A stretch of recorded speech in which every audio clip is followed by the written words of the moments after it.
je glavna beseda zaupanje. In sicer zaupanje v, bom rekel, pokrajine, v ljudi izven Ljubljane, da znajo z denarjem za svoje področje gospodariti. Z gospodom Lotričem zagovarjamo, da bi bilo smiselno iti po vzoru Estonije. Oni so šli zelo na digitalizacijo, se pravi, čim manj stika z uradništvom in s tem bi mi dejansko neke postopke pospešili in tudi bistveno zmanjšali korupcijo.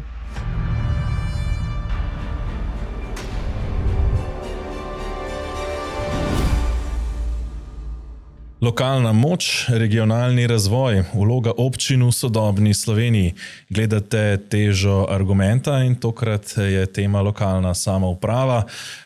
Pred dnevi je potekal posvet ravno na to temo v Državnem svetu in še vedno eden izmed delov slovenske ustave, ki ostaja neizpolnjen, je vprašanje drugega nivoja lokalne samouprave oziroma z drugimi besedami ustanovitev pokrajin. O vsem tem se bomo danes pogovarjali, v studiu pa zato pozdravljam predsednika Državnega sveta Marka Lotriča. Dober dan.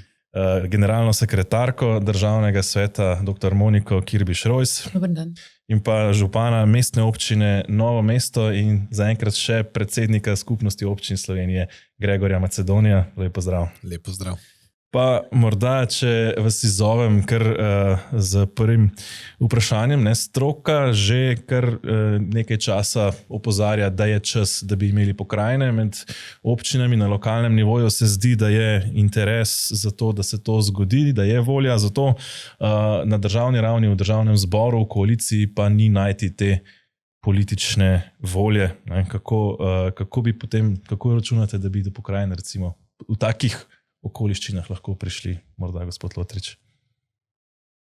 Poglejte, že leta 2006 smo zapisali v ustavo in sicer v 143. člen, da bomo ustanovili pokrajine. Mislim, da je to zadosten pogoj in pa zaveza vsakokratni politiki v državnem zboru in pa vladi, da bi morala absolutno pristopiti k oblikovanju pokrajin.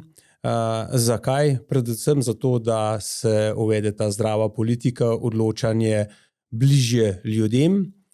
Mi poznamo danes na eni strani državo, na drugi strani občine in velikokrat ali skoraj vsako leto pa vidimo kar precej polemik o financiranju, potem seveda, ko je enkrat financiranje določeno, to bo več od tega v nadaljevanju, pa vendarle občine opozarjajo na to, da vedno večji nabor nalog dobivajo za izvedbo, kdo bo to izvedel in zdaj ta neka stalna tenzija med župani in vlado. Moramo vedeti, da je 212 občin na eni strani in 20 ministrstev na drugi. Kako to uskladiti, to je pa pač ta naša umetnost.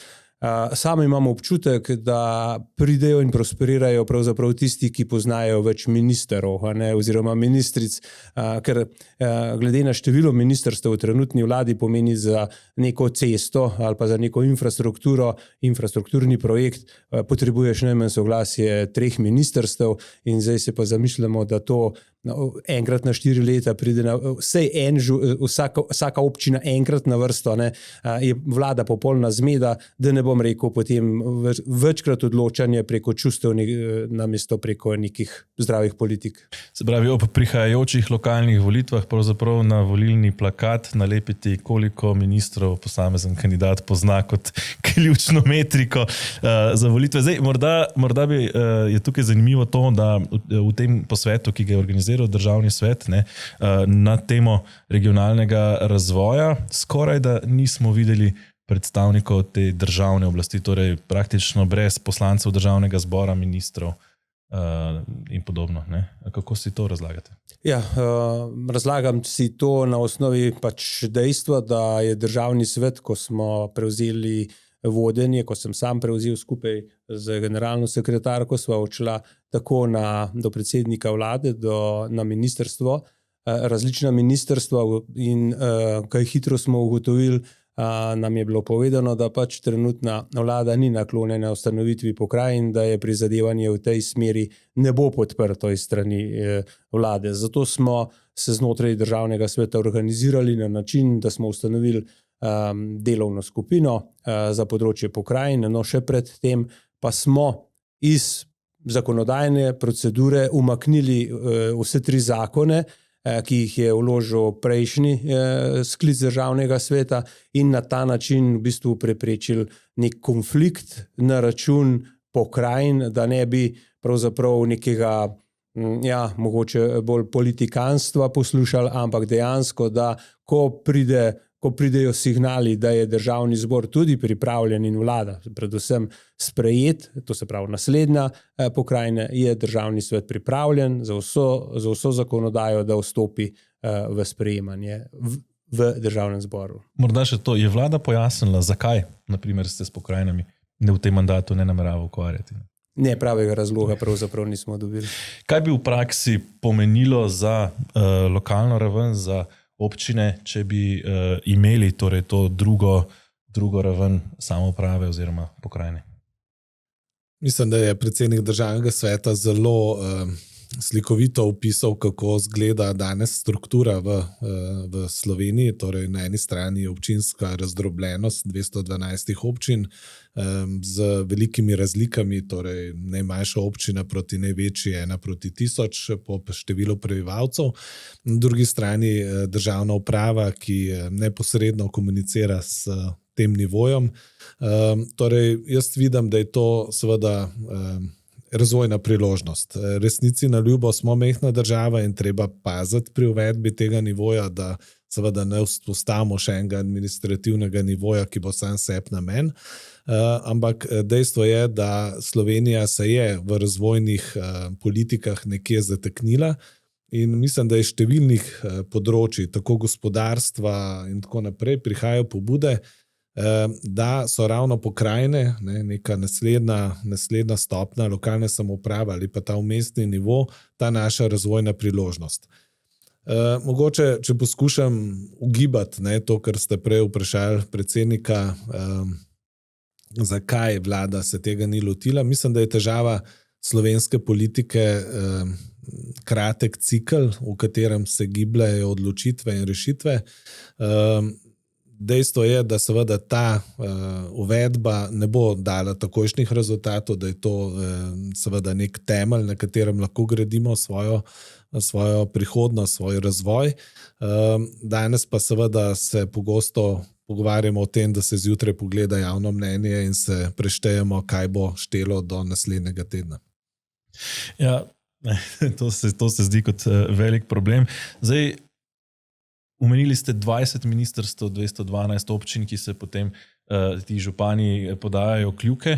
V kolikšni meri, oziroma kako preprečiti, da ne bi s tem, ko bi naredili še recimo 12 pokrajin, zgolj dodali, bom rekel, 12 pokrajinskih glavarjev, guvernerjev, kakorkoli bi to imenovali, ki bi se pridružili tem 212 županom in 20 ministrom, ki bi si med seboj dodatno izmenjevali kljuke. Kako torej doseči, da ta, kot ste omenili, gospod Macedoni, ne bi bil dodaten nek administrativni delež v tej še povečanju birokracije, ki je že zdaj problem v Sloveniji? Mislim, da mogle biti pristojnosti zelo jasno razmejene in razdeljene. Torej, teh pristojnosti bi verjetno več moglo biti prenešenih strani države na pokrajine kot strani občin navzgor, torej na pokrajine. In če bi bile te stvari dovolj jasno razdeljene, potem teh križanj poti in podvajanj ne bi bilo. Seveda, zdaj resnici na ljubo smo v Sloveniji pogosto na tem, da nam je ravno prav dober nam gre, težko rečemo, da nam ne gre dober, da se bojimo sprememb. In to je sprememba. Sprememba je na nek način za centre moči v Ljubljani, ki jim paše, na nek način ta razdrobljenost navzdol, se pravi deli in vlade na nek način tudi verjetno marsikomu lokalni samoupravi. Paše to, da pa na koncu hodi po ministrstvih, pa tam lobira in tiskaj malo uspešnejši to uspe. Ampak dnevno poslušam zgodbe, ko se neke razvojni problemi, ki so preširoki za eno občino in premehni za državo, ne rešujejo. Teh izzivov, teh problemov je veliko in kot rečeno, jaz tle gledam optimistično na ta izziv, torej vidim pokrajine kot priložnost, kot razvojno priložnost. Seveda je pa ob tem ustanavljanju zelo, zelo treba paziti, da res ne je prišlo do tega, kar ste uvodoma omenili, torej nek dodaten nivo. Zame je zelo pomembno, da bi bila neka povezava neka delegatska povezava iz občinskega nivoja v ta pokrajinski, da bi res pazili, da ne ustvarimo še enega neodvisnega političnega nivoja, ki ne bo potem povezan ne z državno politiko, neposredno, ne z lokalno, se pravi občinsko samoupravo. In samo na tak način se mi zdi, da lahko potem bi stvari pravilno tekle. Torej so nevarnosti, se jih zavedam, jih je treba res pazljivo obravnavati, ampak mislim, da je več priložnosti. Če vas prav razumem, torej ne nekega pokrajinskega parlamenta, v katerega volimo poslance, ampak recimo svet županov, ki izmed sebe potem izvoli guvernerja oziroma glavarja. Mogoče nek širši organ, ki bi recimo po delegatskem sistemu iz vseh občin, mogoče tudi iz občinskih svetnikov šel naprej, nek odločanje v okviru županov, ki bi bili recimo neposredno voljeni, morda tudi šef, vodja, predsednik pokrajine z neposrednimi volitvami za večjo moč, ampak v vsakem primeru neodvisnega volilnega sistema na ravni pokrajine. Zdaj, na posvetu smo slišali kar nekaj tujih strokovnjakov, ki so prinesli izkušnje iz tujine, tudi česa ne narediti, ko se ustanavlja pokrajine. Kaj vam je ostalo najbolj od teh katerih napak, recimo, ali pa kaj iz tujine je tisto, kar bi lahko uporabili tudi pri nas? Meni je najprej fascinantno, da se mi v Sloveniji pokrajin blazno bojimo, očitno. Zato jih imamo že od osamosvojitve nekako na papirju. K sreči v ustavi, zaradi tega, ker tam se ne da stvari tako enostavno zbrisati. To nas je recimo predavatelj iz Velike Britanije opozoril, da oni so zapisali to v nižji akt in zaradi tega se v to enostavno posega. Ko smo bili enkrat na obisku v Avstriji, je postalo jasno, da so tam deželni glavarji bistveno močnejši od ministrov. Jaz mislim, da v tem grmu tiči zajec v Sloveniji, kajti dejansko, če bi mi imeli pokrajine, bi lahko ogromen del finančnih sredstev, za začetek samo evropska sredstva in politične moči prenesli na pokrajine in s tem bi se tudi relativna teža politikov v Ljubljani zmanjšala. Prepričana sem, da bi s tem imeli boljše vsebine na regionalni ravni, ker verjetno vsak tisti, ki bi bil izvoljen za to, da vodi pokrajino, bi poskrbel tudi za to, da so v pokrajini boljši življenjski pogoji, boljši projekti, bi pa potem seveda ministri verjetno ohranili bolj tiste državnotvorne funkcije, kot recimo notranje zadeve, obramba. Na tak način pač funkcionirajo normalne države, kot je Avstrija. Zdaj tu po svetu so bile še druge prakse predstavljene, recimo nikjer ne moreš te lokalne samouprave enačiti zaradi tega, ker smo si države toliko različne med seboj. Če pogledamo recimo Islandijo, lokalna samouprava zelo dobro funkcionira, ampak dejstvo je, da je njih samo 400,000, dobrih 400,000, plus tega imajo nekatere dele države povsem neposeljene, kar pomeni, da niti v praksi pokrajin recimo ne morejo uvesti. Največ ljudi je skoncentriranih v glavnem mestu, ampak so se zelo dobro na lokalni samoupravi zorganizirali, tako da so njihove občine oziroma te koordinacijske enote, ki jih koordinirajo med seboj, zelo avtonomne, tako kar se tiče nalog, vsebin, kot tudi financ in nekako tudi niso te centralne oblasti toliko odvisni. Na kar so nas tudi, recimo meni je bilo zelo poučno to, kar je povedal gospod iz Velike Britanije, profesor, ne uvajati nekih umetnih imen.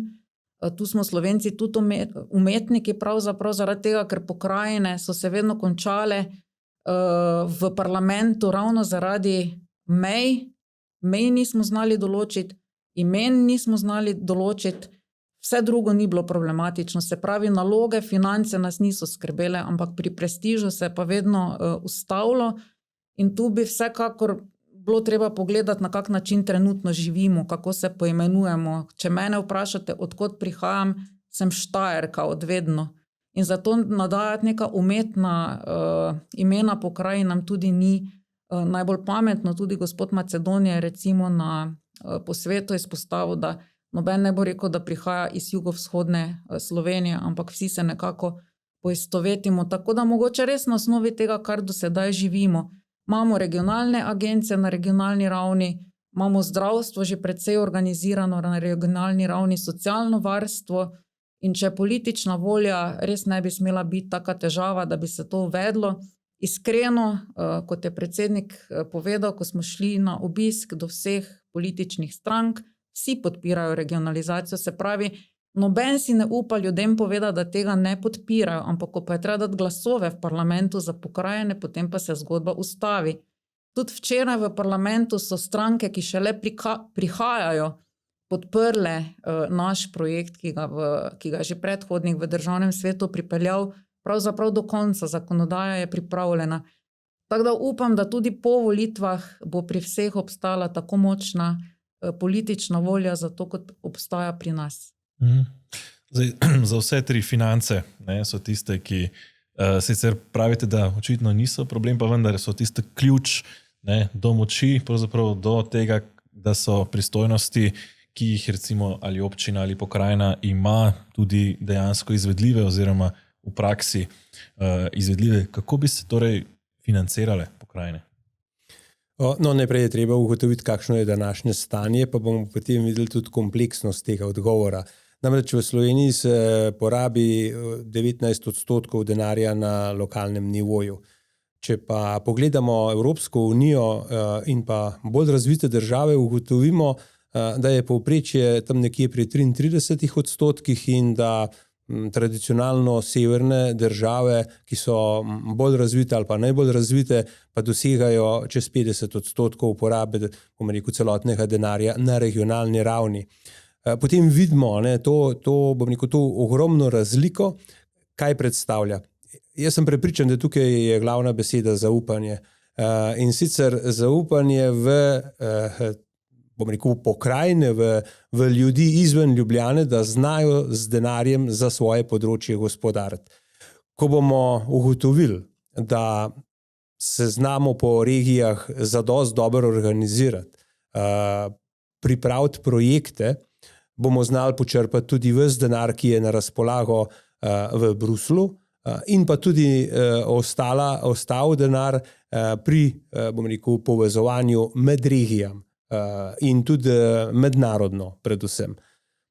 Zdaj, seveda je o denarju oziroma o razdelitvi finančno treba govoriti predvsem o avtonomiji. Se pravi, da pokrajine pridobijo denar brez pogajanj z vlado, ampak jim delež določen odstotek kot ali dohodnine ali katerega koli drugega že uveljavljenega prispevka, da bi zaradi tega mogli dodatno denar pobirati, bi pripadal enostavno pokrajinam. Zakaj? Zaradi tega, ker bi se naloge iz sedanjih ministrstev prenesle na pokrajine. Zato imamo mi predloga, da se število ministrstev bistveno zmanjša, in sicer na 10, vse te izvajalske funkcije, ki so v bistvu v dobro ljudem, a ne pa prenesti na pokrajine. Zelo dobra osnova za razumevanje tega je regionalno upravljanje bolnišnic. In sicer na korporativni način. To pomeni, da ima vodstvo bolnišnice, te centralne, regijske, možnost nagrajevanja tudi glede na opravljeno delo, tako kot recimo, da se to dela v podjetjih. Potem imamo, pogledajte, civilna zaščita, jo zelo visoko cenimo v Sloveniji, ampak več ali manj je ona organizirana že zdaj na regijski način.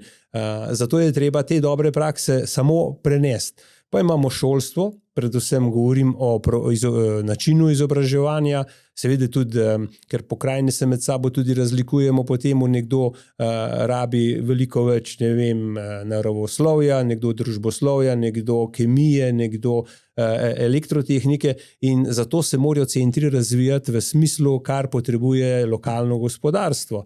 Govorim seveda o osnovnošolskem in srednješolskem izobraževanju, govorim o vajeniškem načinu izobraževanja, ne govorim tukaj v univerzitetnem delu, pa vendarle takih področij, da recimo rečemo, centri za socialno delo je tipično poznavanje lokalnega okolja in zato je potrebno, se prilagoditi tudi upravljanje, prepustiti ljudem v pokrajinah. Potem so tukaj urejanje hudournikov, skrb za pitno vodo, skrb za centri za odpadke, zbiranje odpadkov. To so vse naloge, ki jih danes v večini dela država in jih zelo nerada prepušča naprej.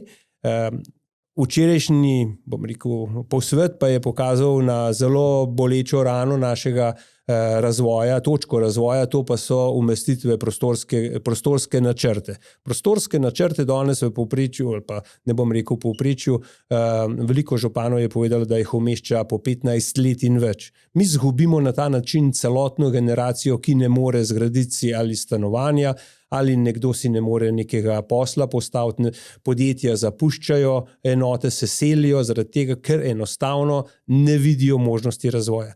Mi bi morali to odpreti pač z vso odgovornostjo pokrajinam. Te pokrajine bi seveda v sodelovanju z strokovnimi službami pripravile te načrte, bistveno prej kot do 15 letih. Jaz mislim, da od 5 do 15 let mi bi leta morali spremeniti v mesece, potem bi bila pa izjemno konkurenčna država, da bi počrpali vsa ta sredstva lahko.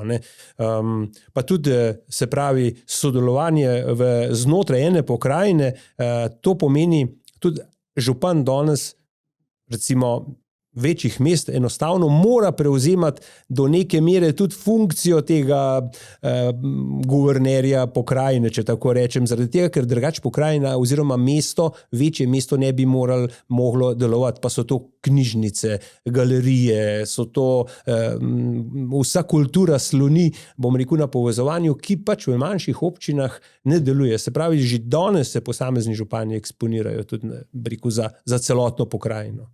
Torej, en takih županov ste vi, gospod Macedoni, Novo mesto je središče Dolenjske v tem kontekstu. Kaj bi za vas pomenilo, recimo, da bi Dolenjska bila pokrajina oziroma pač kakorkoli bi to, katerekoli pokrajine že bi Novo mesto recimo bilo središče? Ja, res je, Novo mesto je izrazito regionalno središče. Stvar je samo definicija, kako velika in kaj obsega ta pokrajina. Mislim, da je zelo pomembno vprašanje res financiranje, ker je ključno v tem, ali bomo spremenili koncept, ki ga imamo danes v tej državi, da se trudimo, da bi bili vsi enaki, tudi če smo enaki v revščini ali pa neuspešnosti. Zelo se trudimo, da ne bi nekdo bil najprej uspešen in potem bi ta pomagal in bil solidaren do tistih, ki so manj uspešni. Se pravi, to je ta ključna družbena odločitev, norma, morda med dvema konceptoma politike, rečemo konzervativno-liberalnim in socialnim, ali bomo najprej ustvarjali pa pol delili, ali bomo najprej razdelili, preden ustvarimo. Ampak pri pokrajinah bi mogli ugraditi ta koncept, da je lahko nekdo uspešnejši kot drug in da tudi na ta način tekmujemo, da pa seveda pazimo, da ne pustimo od zadaj tudi tistega, ki je najslabši in najmanj uspešen. Zdaj, da si lažje predstavljamo, recimo, mogoče malo za šalo, malo za res, jaz to včasih tudi rečem kolegom dol pri nas na našem koncu, zakaj Bela krajina nikoli ne vztraja, da bi bila svoja pokrajina? Zato, ker je vedno nekako v snutku te zgodbe pokrajinske predvidevam, da del davkov dobička bo prihodek, izvirni prihodek pokrajine. In seveda mislim, da bi vsi radi bili skupaj z Novim mestom tam okrog. Zaradi Krke, kako? Ja, saj ni samo Krka, so še drugi, ampak dejansko ta dodana vrednost v naši regiji je izjemna in seveda tudi na račun teh največjih izvoznih podjetij, ki imajo sedež v Novem mestu, pa tudi širše v regiji. Ampak to je zdaj ta zgodba. Pač pri financiranju občin si tega ne znamo jati, imamo to totalno povprečenje, bodimo vsi enaki in seveda zdaj pokrajine bi mogle verjetno na tem temeljiti.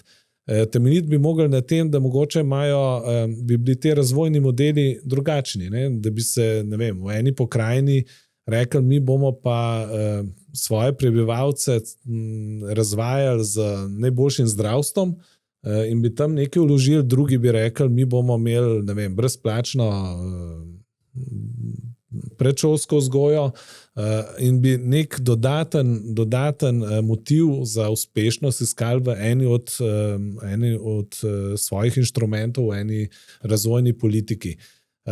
To se bojim, da je v Sloveniji se tazga koncepta bojimo. Ne?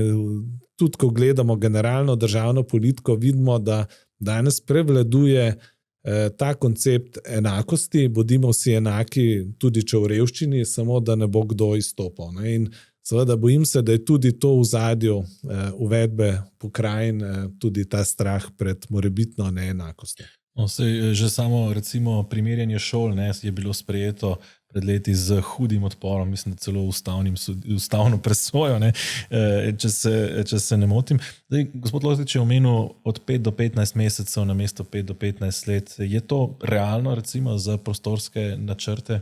Je. Mi smo sprejeli spremembo, sicer malo ožji, dokaj so bili možni delni OPN-ji, smo za eno območje sprejeli tak delni OPN v 6 mesecih, kar je verjetno še zmeraj nek absolutni rekord v tej državi. Šlo je pa za to, da sem verjetno v pravem trenutku predsedniku vlade rekel, takrat je bil to gospod Cerar, da kakšna pravna država je, če lahko ima tako veliko nelegalno naselje, seveda je šlo za največje romsko naselje. In seveda to verjetno ga je kot pravnika tako zabolelo, da smo takrat imeli kar naenkrat vsa odprta vrata in smo to uredili, ampak dejstvo je, da je prostorsko načrtovanje zelo pomembno, da seveda je treba ščititi prostor, ampak ne način, da se vrtički oklepajo nekih svojih ozkih pogledov, in da ta širši pogled družbenega potrebe po družbenem razvoju napredku ne prodre in ne zmaga, ko je treba te parcialne interese usklejevati. In mislim, da je prostorsko planiranje izrazito, kjer bi bilo treba prisiliti nekoga v koordinacijsko vlogo in takrat bi mogli za mizo se vsi usklejevati drug z drugim, posamezni vrtički, lahko rečemo soglasodajalci, da nam tako grdo govoril, in da pridejo do rešitve. In če bi do tega prišli, sploh ni tako težko.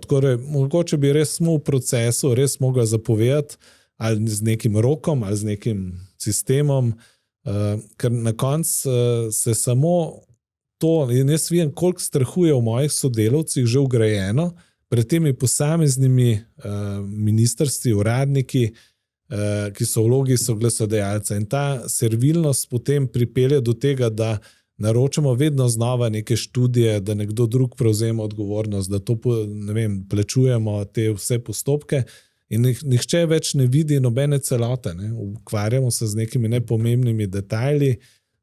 Lahko povem primer, ko smo mi nazadnje OPN sprejemali, so se na koncu za isto stvar so si bili nasproti vodarji in naravovarstveniki. Šlo je za umestitev ukrepa protipoplavne zaščite, torej nekih razlivnih površin, in naravovarstveniki so rekli, da nasprotujejo umestitvi tega. Torej, na nekem travniku, kjer bi enkrat v 100 letih verjetno rabili razliti vodo, smo se ukvarjali s tem, ali bomo to dovolili ali ne. So te pokrajine v tem smislu pomembne. Zdaj v koraku priprave na pokrajine izpostavljate v državnem svetu najprej pristojnosti, potem torej ta prestiž v obliki imen in točnih meja. Kako daleč recimo lahko pridemo brez teh meja, katere pristojnosti lahko dodelimo pokrajinam, ne da bi vedeli točno, kje bodo potekale meje med njimi? Ja, zdaj, če smem, bi se še samo malo na financiranje vrnila, ker to je bilo tudi na posvetu izpostavljeno, recimo, kar se tiče občin, dejansko so v težavah zaradi tega, ker država jim nalaga vedno več obveznih nalog in vsak župan, ko sestavlja proračun, ko da na mizo, prihodke, odhodke, ne glede na to, ali gre za mestno občino ali manjše občine, na koncu vidiš, da ti ostane res bore malo za te razvojne projekte. In zaradi tega tudi, po mojem mnenju, ni prav, da se občine tu tretira kot nesposobne upravljati za svojim denarjem. Tudi to pogajanje vsakoletno o financiranju občin nekako ni fair, da ti v bistvu za leto vnaprej ali pa za 2 leti vnaprej ne veš, koliko dejansko sredstev boš imel na razpolago in za izvajanje obveznih nalog in za neke razvojne projekte. Hkrati pa vidimo, da se čez noč sprejemajo neke odločitve, kot nazadnje božičnica in pa tudi plače v javnem sektorju, ki ti pa stroške dvignejo nenormalno v nebo. Tako da tu to definitivno ni fair. Potem, kar blazno ni pošteno, je tudi to, da se občinam in ostalim prijaviteljem projektom ne zaupa, da bojo znali vlagati ta evropska sredstva v prave stvari. Tudi na vrhu gospodarstva smo recimo videli primerjavo evropskih projektov pri nas in pa v tujini. Primer, težko mi konkuriramo že s sosedom brez pokrajin, zaradi tega, ker in Italija, in Avstrija, in Hrvaška so zelo močni, kar se tiče regionalnega razvoja. In dejansko ti, ko prijavljaš projekte izven Slovenije, se pravi na neke druge programe, bodisi so to Interreg programi, bodisi Podonavje, ogromno programov obstaja, si nekonkurenčen. Tam težko, razen Ljubljana, pa mogoče še Maribor, sploh kdo pride do teh sredstev. In pol, ko primerjamo projekte, Hrvati, vidimo Pelješki most, recimo na sliki, pol Nemci, danes naravno brala, vabijo recimo Italijani svoje državljane, da se peljajo z vlakom v München na božični sejem, pri nas pa je bila slika drugega tira. Slavnostno povemo, da smo začeli spet neke obnove, recimo proge pri Jesenicah, vidimo pa dobesedno 2 delavca, ki tam malo krampata, sam toliko, da je bilo pač na kameri, ampak to je naša realnost, zato ni prav, da se res nič ne zaupa tistim ljudem, ki imajo že 20 let izkušenj z nekimi zadevami. Pol, kar je bilo tudi na konferenci izpostavljeno, je tudi v tujini, da ni prav, da tehnokracija prevlada nad demokracijo. Se pravi, pri nas se dejansko ministri menjavajo, mandat hitro mine 4 leta, ampak vprašajmo se, kdo nam dejansko vodi postopke, kdo nam vodi državo, ko pridemo v neke državne inštitucije, zakaj se nič ne da pospešiti, zakaj vse traja 8 ali več let. Programsko obdobje Evropske unije traja samo 7 let, kar pomeni, da mi za nekimi večjimi projekti to obdobje dejansko tudi zamudimo in zaradi tega je nekako tudi naša ideja, se pravi z gospodom Lotričem zagovarjamo, da bi bilo smiselno iti po vzoru Estonije. Oni so šli zelo na digitalizacijo, se pravi čim manj stika z uradništvom in s tem bi mi dejansko neke postopke pospešili in tudi bistveno zmanjšali korupcijo. In to si pač moramo naliti tega čistega vina in na ta način deluje tudi Evropska komisija, tako da to ni nič novega. Tam, ko enkrat projekt prijaviš, imaš elektronske obrazce, pravila znana 2 leti vnaprej. Če zastaviš kako vprašanje, ne veš, komu ga zastaviš, dobiš odgovor pač iz enega splošnega maila in na ta način stvari res dejansko hitreje tečejo in bolje tečejo, se pravi ne po vezah. In na tem bi mogli nekaj narediti.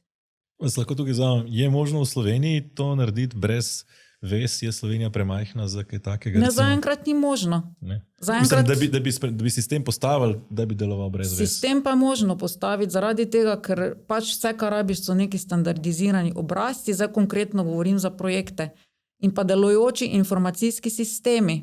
To je vse, kar rabiš in če je možno to vzpostaviti na Evropski komisiji, če danes se vi odločite en projekt prijaviti, lahko to naredite, s tem, da imate tudi program, ker vam za 2 leti vnaprej piše, kateri razpis bo objavljen, kdaj bo objavljen, kaj bojo upravičeni stroški, kako izgleda obrazec in ti razpisi se vrtijo celo obdobje, tako da se lahko tudi poučite, kak je bilo na prejšnjem razpisu, se pravi se da, tako da tu si zatiskamo oči. Ja, so glasodajalci, tudi mi smo imeli na občini primer tujega investitorja, z veseljem bi prišel, ustvaril 1000 delovnih mest, ampak smo imeli na nasprotni strani 17 soglasodajalcev na državni ravni in zaradi tega je pač investitor nikoli ni prišel v občino, pa niti ne bom razlagala, katero, je pa bilo pri nas v Podravju in na ta način je kar precej investitorjev tudi odšlo. Zdaj, kar se pa tiče pristojnosti, to je pa bilo vprašanje, kako prinesti. Ja, kako v bistvu pristojnosti, ne, če smo rekli najprej pristojnosti, potem meje, kaj se da narediti, preden vemo, kakšne so meje pokrajin? Jaz mislim, da bi bilo pametno se res za neke ključne naloge dogovoriti. Vsekakor omenjeno je bilo to prostorsko načrtovanje. Videlo se je tudi recimo v primeru zadnjih poplav, kdo je bil v prvi vrsti, takrat, ko je bilo treba najhitreje ukrepati, to so bili župani, ki tudi bistveno hitreje odreagirajo kot državne inštitucije, to je dejstvo. Tako da za nekaj ključnih nalog in pol tudi postopoma počasi prenašati, to mislim, da bi bilo pametno. Zdaj, meje teh že regionaliziranih služb, od bolnišnic, civilne zaščite, policijskih uprav, upravnih enot, statističnih regij, konec koncev, so opazno različne, torej praktično nobena od teh meja se ne prekriva. Zdaj, kako velik problem vidite v tem, da bi recimo vse to poenotili v ene pokrajine, ker predvidevam, da če bi imeli recimo pokrajine, potem bi tudi policijo, tudi zdravstvo, tudi civilno zaščito in tako dalje organizirali v okviru teh pokrajin, torej ne več po policijskih upravah ali regijskih centrih nujne medicinske pomoči, kot je to zdaj, ne? No, predvsem moramo vzeti te, državnotvorne ministrstva in obdržati jih na ravni države. Omenili ste policijo, varnost, torej vojsko, to so zagotovo ministrstva, ki bi morala ostati, na ravni države, pač pa izvajalske organizacije, ne v tem primeru, pa ja. Mi moramo najprej razumeti tudi, zakaj je potrebno storiti nekaj v smeri pokrajin oziroma organizirati nove pokrajine. 140,000 ljudi se dnevno vozi v Ljubljano. To povzroča iz celotne Slovenije. To povzroča eno veliko obremenitev vsem tistim, ki se vozijo. Namreč to v povprečju, če rečemo, da 1,5 ure izgubijo v eno smer, potem se lahko zavedamo, kaj bi v teh 3 urah na dan lahko naredili za sebe, za svoje družine, ne nazadnje tudi za lokalno okolje. Kaj bi lahko pomenilo to za lokalno okolje v smislu organizacije in družabnega življenja. Potem je tukaj nastane problem, okoljski problem. Tok avtomobilov vsak dan v eno in drugo smer povzroča velik ogljični odtis. Vemo, da v Sloveniji je en ključnih elementov, prispevkov k CO2 prav promet. Na ta način bi mi to lahko bistveno zmanjšali, pa ne bi zato nihče moral se nečemu odreči. To je, zeleni prehod na roki in bi ga lahko ponudili tudi, drugim državam, na kakšen način se to naredi. Moramo tudi vedeti, da ko enkrat pridemo v Ljubljano, potem začnemo vsi iskati, kje bomo parkirali. Ljubljano pravzaprav zatrpamo s to pločevino in nemalokrat vidimo in slišimo po radiju, uredite si, reševalni pas, zato da bodo lahko interventna vozila hitreje prispela na cilj. Skratka, mi se ukvarjamo z tako pomembnimi, življenjsko pomembnimi stvarmi, zato in rešitev imamo na dlani. Mi lahko zgradimo tretji pas okoli Ljubljane, pa zagotovo ga bo treba, pa lahko 4. pa 5. Ampak če mi ne bomo nekaj naredili v smeri decentralizacije, ker centralizacija se sama po sebi, če nič ne delamo, se dogaja. 40% vseh novih podjetij je bilo ustanovljeno v osrednji regiji. Jaz, če še razumem, da so javne službe v Ljubljani, ampak zagotovo ne bi bilo potrebno z dobro prostorsko politiko, pa da se tovarne, če tako rečem, če se gospodarstvo širi pravzaprav v centru Slovenije. No, to zagotovo ni potrebno, ker gre zopet zahvala županjam in županom, da so v teh letih uspeli, vse od osamosvojitve naprej, uspeli urediti tako imenovane poslovne cone v svojih občinah, kar nekateri štejejo sicer za ne tako dobro, sam pa ocenjujem, da so vsi tisti, ki so zgradili podjetja izven centrov, poskrbeli, da vsaj nekaj ljudi pa se ne vozi potem v same centre. Pa ni ekskluzivno tukaj, ne mislim samo na Ljubljano, pač pa seveda tudi na ostale centre. Na ta način Slovenija še ostaja poseljena in roko na srce.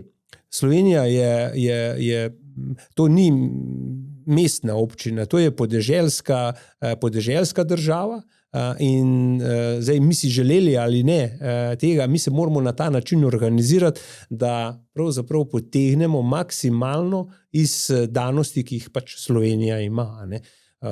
Prej ste spraševali tudi o temu, kakšne naloge oziroma a so naloge zdaj pred naloge in financiranje pred številom, je zdaj težko reči, ker dejstvo je, z dvotretjinsko večino v državnem zboru se odloča o številu, imenu in mejah.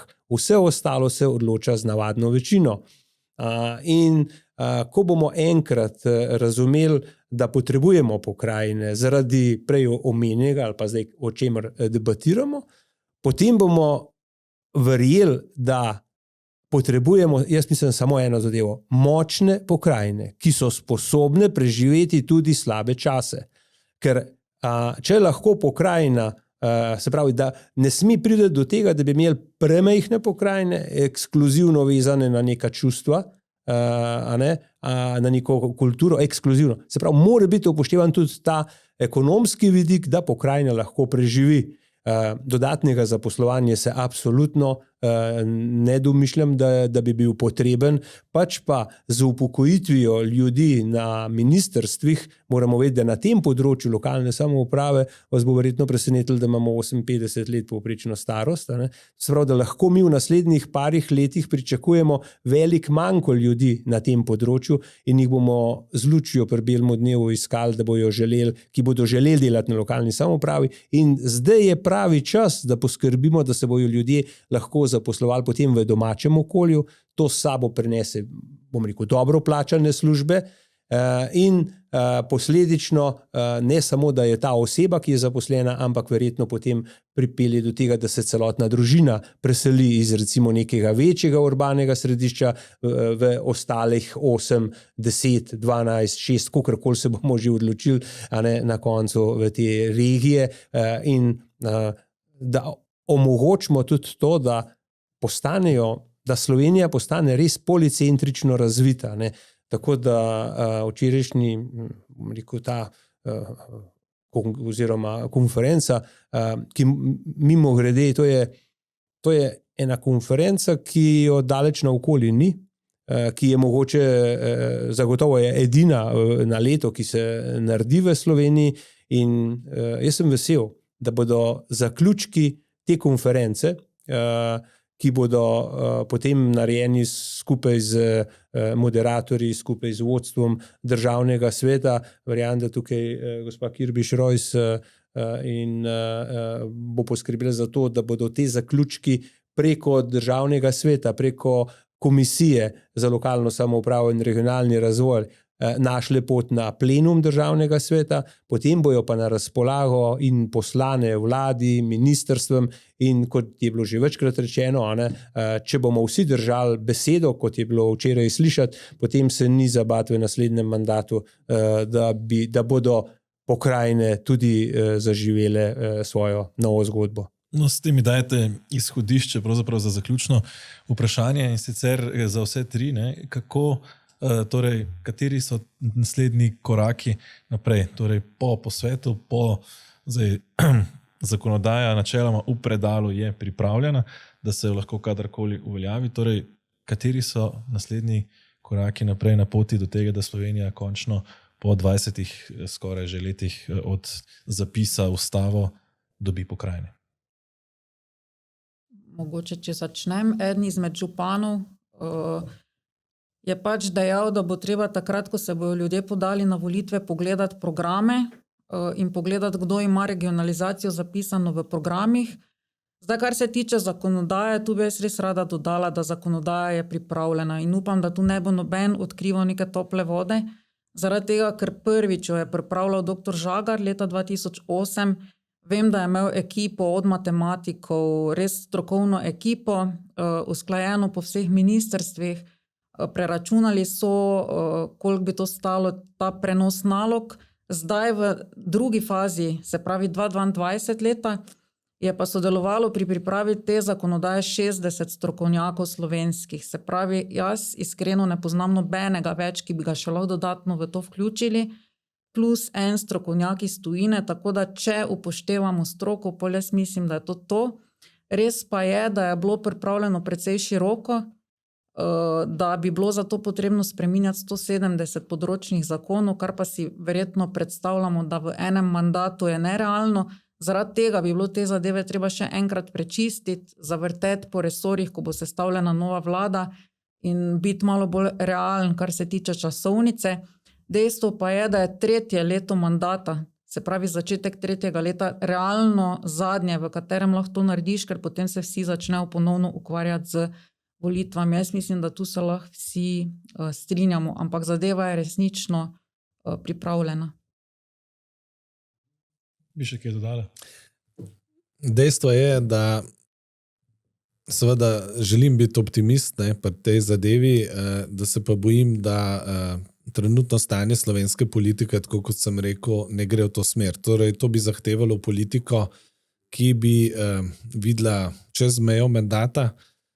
Jaz sicer v besedah to slišimo, tudi v tem mandatu velikrat, ampak seveda dejanja tega ne potrjujejo in nažalost je tako, da ta razvojno pogled in vse to ni nagrajeno, ne na volitvah, ne sicer. In verjetno, dokler bo tako stanje, bomo zelo težko. Bo res mogel biti nek presežek ali v posameznikih ali v nekaterih dogovorih, ki bojo presegali, bom rekel, tisto dnevno politično stanje. Se pravi, prva naloga bi bila spraviti regionalizacijo med 5 top prioritet v naslednjo koalicijsko pogodbo. Ali bo to res kdo sposoben skoordinirati, bomo videli. Kot rečeno, pa glede na dnevno stanje, ki ga vidimo v slovenski politiki, je to kar velik zalogaj. In mogoče še to, da ob obisku regij, 8 smo jih izvedeli, smo, bom rekel, od prve do zadnje slišali samo to, čim prej naj pride do te regionalizacije. Torej, sporočilo županov, sporočilo gospodarstva, sporočilo tudi ostalih deležnikov je zagotovo to narediti čim prej. Zato se bomo v državnem svetu v okviru delovne skupine za pripravo pokrajinske zakonodaje še seveda v tem mandatu trenutne vlade dogovorili, na kakšen način in kdaj bomo to pripravljeno zakonodajo, kot je omenila generalna sekretarka, pripravljen na način, da jo bo seveda lahko obravnaval pač naslednji sklic v državnem zboru. Evo, pa s tem sporočilom zaključimo tokratno epizodo. Dr. Monika Kirbiš-Rojs, Marko Lotrič, Gregor Macedoni, hvala za sodelovanje. Vi, spoštovani gledalci, pa hvala, ker ste vztrajali do konca in se gledamo še v prihodnjih epizodah. Pa lep pozdrav in nasvidenje.